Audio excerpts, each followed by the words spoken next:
우리 소비자 물가가 지난 25년 동안 연평균 2.5% 상승했습니다. 그러나 가장 많이 오른 게 금값이고요. 그 다음에 코스피죠. 이런 거 지표 보면은 중기적으로 우리 자산 중에서 금은 보유해야 된다는 겁니다. 물가에 비해서 코스피, 실질 코스피가 굉장히 낮은 수준이에요. 중기적으로는 코스피가 더 올라갈 수 있다.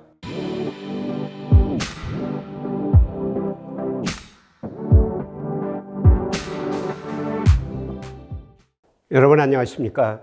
최근에 여러 경제 지표가 발표됐습니다. 최근 동향 살펴보고요. 주가 전망까지 같이 해보도록 하겠습니다. 그래서 경기 측면에서 보면은 경기 선행지수가 지속적으로 상승하면서 우리 경기 회복을 예고하고 있고요. 그 다음에 한국은행에서 발표하는 GDP도 1분기를 저점으로 올라가고 있습니다. 그리고 경제 심리 개선되고 있고요. 인플레이션은 매우 안정되고 있습니다. 그래서 한국은행이 추가적으로 금리를 인하할 수 있다. 그러나 장기적으로 인플레이션이 있을 때 금가격이 제일 많이 올랐다 이런 말씀을 드릴 거고요. 그 다음에 금리 최근에 안정되고 있습니다. 그런데 장단기 금리 차가 확대되면서 이 역시 경기 회복을 의미하고 있다. 이런 의미에서 우리 주가가 지금 단기에 급등했습니다만은 조정을 거치더라도 내년까지는 상승 국면이 이어질 수 있다. 이런 말씀을 드리도록 하겠습니다. 이제 우선 우리 경제가 현재 어떤 상황에 있는가를 보기 위해서요. 제가 우리나라가 잠재 성장률하고 실제 성장률 그려놨습니다만 우리 경제 구조적인 문제점이 잠재 성장률이 계속 하락하고 있다는 거죠. 80년대 10%였습니다만 97년 외환위기를 겪으면서 5%로 떨어졌고요. 현재 2% 안팎입니다만 한국은행이 올해부터 5년간 1.8% 그리고 2040년 가면은 0.7%로 잠재 성장이 많이 둔화될 거라는 겁니다. 주로 노동이 감소하기 때문이죠. 잠재 성장률이 하락하는 데다가요, 우리 경제가 능력 이하로 성장하고 있어요. 그래서 올해 잠재 성장률 예를 들어서 1.8%라면은 올해 대부분 경제 예측 기관들이 우리 경제 성장률을 0.9% 안팎으로 전망하고 있습니다. 그래서 이번 정부 정책 방향은요, 우선 그 정부 지출을 늘려가지고 능력만큼 성장해 보자. 그 다음에 중기적으로 우리 잠재 성장률을 올려보자. 그래서 우리 잠재 성장률 한국은행이 앞으로 5년 1.8%로 전망해 놨습니다만 이번 정부는 이거를 3%로 올려보자. 그렇게 전망하고 있습니다. 중기적인 문제는 나중에 자세히 살펴볼 기회가 있고요. 오늘은 단기 사이클 측면에서 말씀을 드리겠습니다. 경기라는 게 이렇게 좋아졌다 나빠졌다 이런 사이클이 반복되는데요. 이런 경기 순환 측면에서 보면 저는 지난 1월이 경기가 저점이었을 것이다 이렇게 보고 있습니다. 우리 통계청에서 경기 순환을 그동안 1순환에서 11순환까지 발표를 했습니다만 제가 보기에는 올해 1월이 저점이었고요. 이제 확장 국면이 시작됐다. 과거 보면은 1순환에서 11순환까지 확장 국면이 33개월이었었어요. 그래서 순환 축에 따라 확장 기간이 다르지만은 올해부터 내년까지는 경기 확장 국면이 이어질 것이다. 이렇게 볼 수가 있습니다. 우리 통계청에서 발표하는 선행지수가 최근에 급등하고 있습니다. 앞으로 경기 회복을 예고하는 것이죠. 그리고 제가 여러분한테 통계청의 선행지수도 중요하지만은 OECD 한국 선행지수를 더 보자 이런 말씀을 드렸는데요. 그거는 OECD 한국 선행지수가 우리 통계청보다 한 20여일 빨리 발표하고요. 그리고 상황지수를 분석하면 2개월 정도 선행을 해요. 그런데 OECD 한국 선행지수가 지난 8월까지 상승했습니다. 앞으로 경기가 회복될 것이다. 꾸준히 이걸 예고해 주는 것이죠. 그리고 우리 수출이 상반기에 감소했습니다만 하반기에 증가한 거로 나오고요. OECD 한국 선행지수가 우리 수출에 약 3개월 정도 선행해요. 물론 제가 OECD 선행지수 9월 이후로는 전망했습니다만 계속 오르고 우리 수출도 증가하면서 우리 경제가 회복 국면에 들어서고 있다. 이렇게 볼 수가 있습니다. 우리 수출이 증가하면서 제가 경제가 회복될 수 있다. 이런 말씀을 드렸습니다만 내수가 굉장히 부진했죠. 사실 2001년, 2002년 우리 가계 부채가 급증하면서요. 그 이후로 우리 민간 소비 증가율이 경제 성장을 계속 밑돌았었어요. 참 내수 어려웠었죠. 그러나 한국은행에서 2분기 데이터를 보면요. 소비가 증가세로 돌아서고 있습니다. 그다음에 준내구재, 내구재, 비내구재, 서비스 소비 모든 게 방향은 전환하고 있습니다. 소비가 안만하게 증가하면서 경제가 회복될 거라는 겁니다. 그래서 이런 거를 종합해 보면요. 우리 GDP 성장률 보면은 1분기에 전년 동기 대비 0.0%였습니다만 2분기에 0.6%까지 한국에서 발표했습니다. 제전망치입니다만 1.2, 3분기, 4분기에는 1.8%까지 올라간 겁니다. 아마 내년 상반기에는 거의 2% 정도 될 것 같습니다. 그래서 제가 앞서 수출이 증가하고 소비도 최악의 상황을 벗어나면서 우리 경제가 회복될 수 있다. 그게 GDP로 나타나는 거죠. 그래서 여러 가지 경제 지표로 보면은 우리 경제가 1, 4분기를 저점으로 확장 국면에 들어섰다. 이 확장 국면이 내년까지 지속될 수 있다. 이렇게 볼 수가 있습니다. OECD 발표는 우리나라 선행지수가 수출에 선행한다고 말씀드렸습니다만 특히 그 G20 경기가 앞으로 회복될 가능성이 높습니다. G20 선행지수가 꾸준히 증가하면서 이 역시 수출 증가를 예고해 주고 있습니다. 제가 그 명목 GDP 가지고 중장기적으로 우리 코스피 적정 수준을 추정하는데요. 제가 올해 우리 명목 성장률이 3.6%다. 그러면 적정 코스피는 3,288이다. 이런 말씀을 드렸었습니다만은 그런데 이게 그 평균값이라고 보시면 되고요. 실제 코스피는 이해일 수도 있고 아래일 수도 있었죠. 작년에 지나치게 저평가됐기 때문에 3,200까지 갑니다. 여기까지 주식을 사서 보유하셔야 됩니다. 이런 말씀을 드렸습니다. 그런데 단기적으로는 지금 가대평가 영역에 좀 들어섰고요. 그 다음에 내년 제가 우리 명목 성장률을 4.3% 이상 하면은 내년 적정 코스피가 3,466 정도 나옵니다. 이게 그 적정 수준이라는 거죠. 그래서 코스피는 위일 수도 있고 아래일 수도 있습니다. 그런데 중요한 거는 지금 위로 계속 벗어나고 있습니다. 그만큼 앞으로 코스피 상승률은 좀 둔화될 수 있다. 이렇게 평가해 볼 수가 있습니다. 일평균 수출하고 우리 코스피가 정말 중요하다. 이런 말씀을 제가 계속 드리고 있습니다. 그런데 최근 보면은 코스피가 일평균 수출 금액에 비해서 다소 앞서가고 있습니다. 7월부터 가대평가됐고요. 그 다음에 8월도 가대평가 영역이 좀 축소되고 있습니다만은 상당히 가대평가 영역이 있습니다. 9월 들어서 20일까지 그 수출 동향을 보면요. 물론 조업일수 변화 때문에 그러지만은 9월 1일에서 20일까지 일평균 수출 금액이 10.3%나 감소했습니다. 제 예상치 2.3%보다 20일까지는 아주 부진합니다.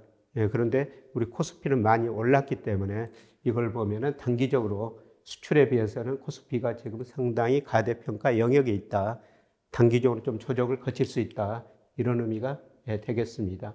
그 다음에 실제 데이터가 수출이나 소비에서 개선되고 있다. 이런 말씀을 드렸습니다만은 우리 한국은행에서 매월 소비자 심리지수를 작성해서 발표하고 있습니다. 작년 12월 비상기업 사태 때문에 급락했는데요. 그 이후로 급등하고 있습니다. 이 소비자 심리지수 100 기준으로요. 100 이상이면 우리 가계가 과거 평균보다 낙관적이다. 그런데 굉장히 낙관적입니다. 이거는 코스피 상승에 많이 기여한 것 같습니다. 그래서 이 소비 심리 개선이 실제로 소비 증가로 이어질 것인가 이걸 좀 지켜봐야 될 것 같습니다만은 최근에 소매, 판매 등 소비 관련 지표들이 증가세로 돌아서고 있습니다. 다음에 물가인데요. 지난 8월 소비자 물가가 1.7% 전년 동월 대비 상승하는데 그쳤습니다. 물론 SKT 요금 할인 때문에 이런 현상이 발생했습니다만은 저는 9월 이후 10월 이후에도 우리 소비자 물가 상승률은 상당히 안정적이라고 보고 있습니다. 특히 근원 물가 상승이 2%를 밑돌 것이다 이렇게 보고 있는데요. 가장 중요한 이유가 우리 경제가 능력 이하로 성장하고 있기 때문입니다. 아까 우리 잠재 성장률이 1.8% 혹은 2% 사이일 것이다 이런 말씀을 드렸습니다만 올해 경제 성장이 0.9%죠. GDP 갭률 마이너스 1% 정도 됩니다. GDP 갭률이라는 건 실제 GDP하고 잠재 GDP의 퍼센트 차이인데요. 우리 실제 GDP가 잠재 수준보다 한 1% 밑에 있다는 겁니다. 그거는 우리 경제 전체적으로 보면은 공급이 수요를 1% 정도 초과하고 있다.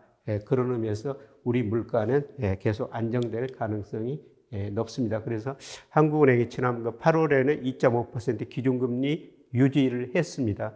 그러나 10월, 11월에 인하할 가능성이 저는 높다고 보고 있고요.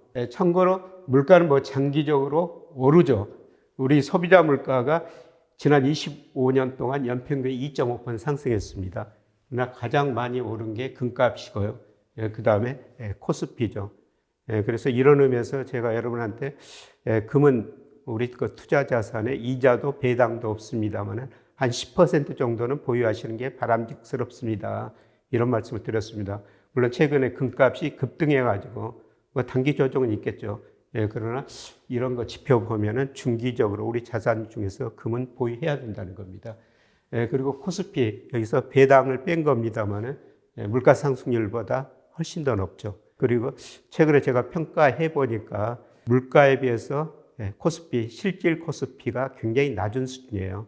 중기적으로는 코스피가 더 올라갈 수 있다 이렇게 볼 수가 있습니다. 최근에 그 한국은행 통화정책하고 통화량을 보면요.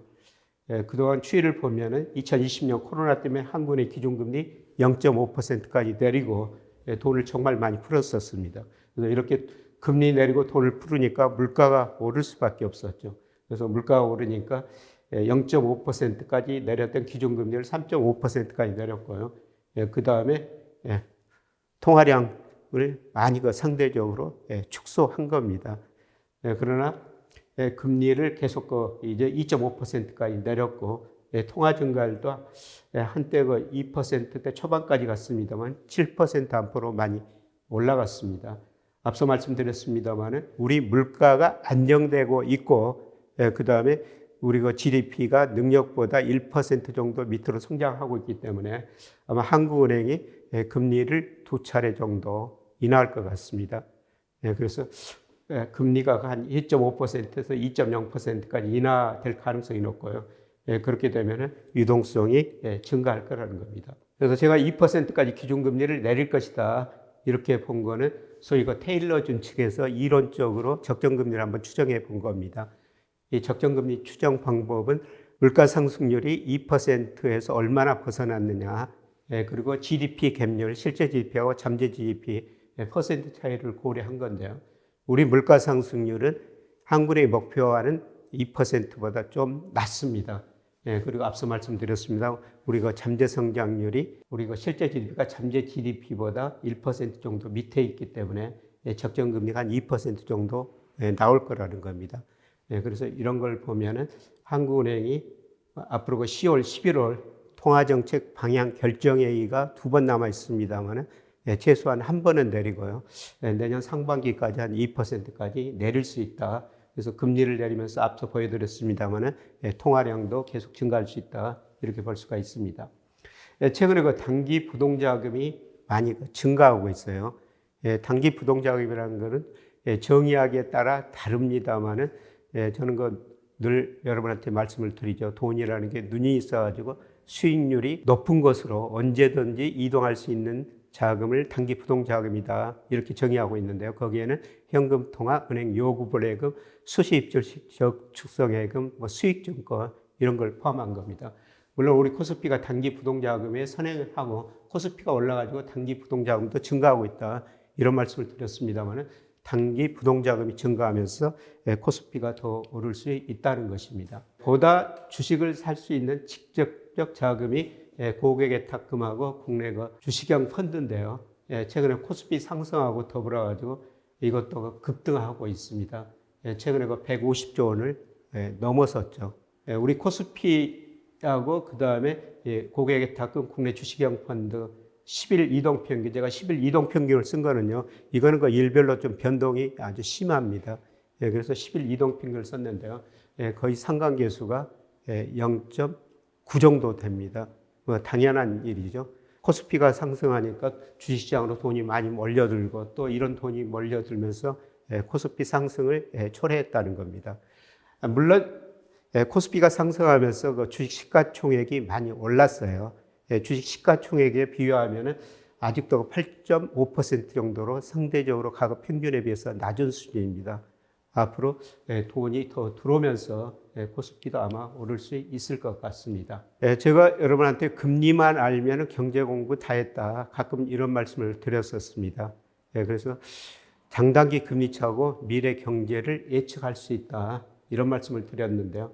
장단기 금리차는 제가 10년, 1년 국고채 수익률 차이입니다.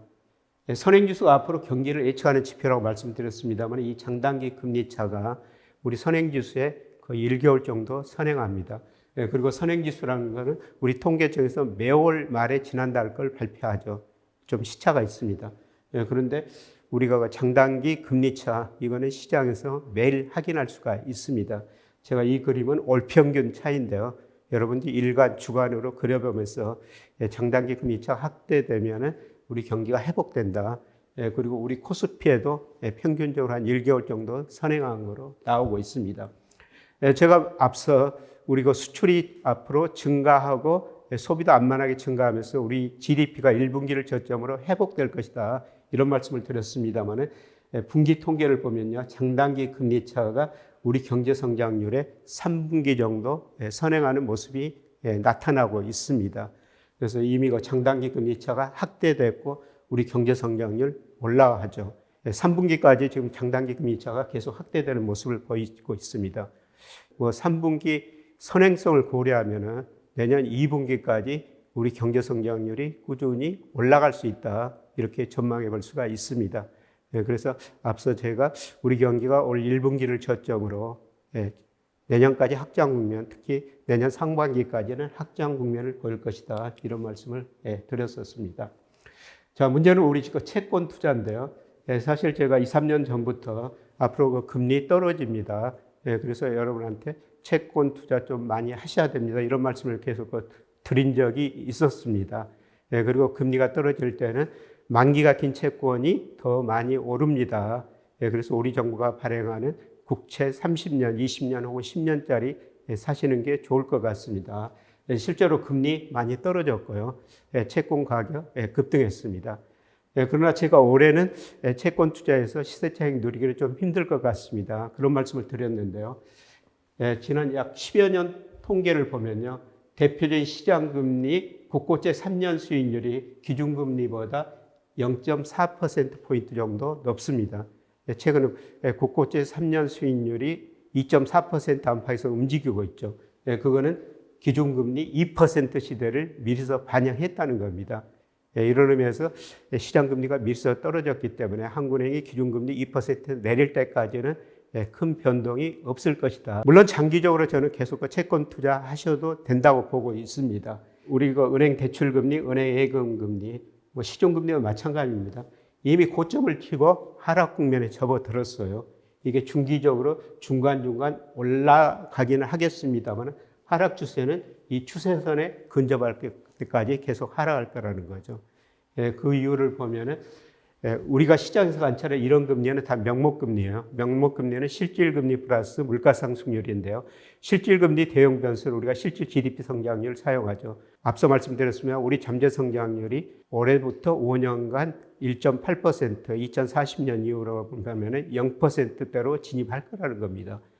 실질 GDP 성장률이 낮아지는데 금리 올라갈 수 없습니다. 같이 떨어질 가능성이 높고요. 그 다음에 우리 경제 전체적으로 보면은 저축률이 투자율보다 높습니다. 97년 외환위기를 겪으면서 우리 기업들이 투자를 합리화했죠. 그러면서 투자율이 떨어지면서 저축률이 투자율을 웃돌고 있고요. 경제 전체적으로 돈의 공급이 수요보다 많다는 겁니다. 한국은행 자금순환표에 따르면 지난 3월 말 현재 우리 기업들이 가지고 있는 현금성 자산이 944조 원입니다. 아마 앞으로 대기업들이 은행에서 돈을 덜 빌렸으면서요. 그 돈 가지고 은행들이 채권을 살 수밖에 없습니다. 그래서 금리는 지속적으로 하락할 가능성이 높다. 현재 국채 10년 수익률이 한 2.8% 정도 되는데요. 저는 아까 한국은행이 2040년 가면 우리 잠재 성장률이 0.7%라고 말씀을 드렸습니다만, 그렇게 되면은 우리 국채 10년 수익률이 1% 안팎까지 떨어질 가능성이 높습니다. 그래서 중기적으로는 계속 우리 자산 중에서 채권으로 일부는 보유하셔야 된다. 이런 말씀을 드리겠습니다. 끝으로 주식시장에서 말씀을 드리겠습니다. 제가 앞서 우리 경기가 1분기를 저점으로 회복되고 있다. 그 근거는 선행지수가 상승하고 있다. 그 다음에 GDP도 1분기를 저점으로 올라가고 있다. 그다음에 전체적으로 우리 유동성이 증가하는 가운데 특히 증시 주변 자금이 크게 증가하고 있다. 이런 말씀을 드렸습니다. 그리고 OECD 선행지수가 우리 코스피하고 같은 방향으로 움직이는데 OECD 선행지수가 내년까지 상승할 가능성이 높다. 이런 말씀을 드렸습니다. 그래서 최근에 그 단기 주가가 급등을 했습니다. 그동안만큼 조정을 거칠 텐데요. 저는 중간중간 조정이 있으리라고 보고 있습니다만 내년까지 코스피가 지속적으로 상승하는 국면이 이어질 것이다. 그래서 단기 조정이 올 수도 있고요. 그럼에도 불구하고 우리 코스피는 중기적으로 상승 추세에 접어들었다. 최소한 내년까지는 주식 비중을 많이 가지고 가시는 게 좋지 않을까 이런 말씀을 드리고 싶습니다. 고맙습니다. 절일 사칭한 계정이 꾸준히 제보되고 있습니다. 학교로도 전화도 오고요. 카톡으로도 여러분들이 정말 제가 맞냐 질문을 하고 있습니다. 저는 유튜브 김영익의 경제스쿨과 저의 공식 오피셜 클럽 자산배분 포트폴리오 스타디를 통해서만 여러분과 소통하고 있습니다. 제 공식 채널을 제외한 카톡방, 밴드, 텔레그램 등은 사칭 계정이므로 주의하시길 바랍니다. 속지 마시기를 꼭 부탁드립니다.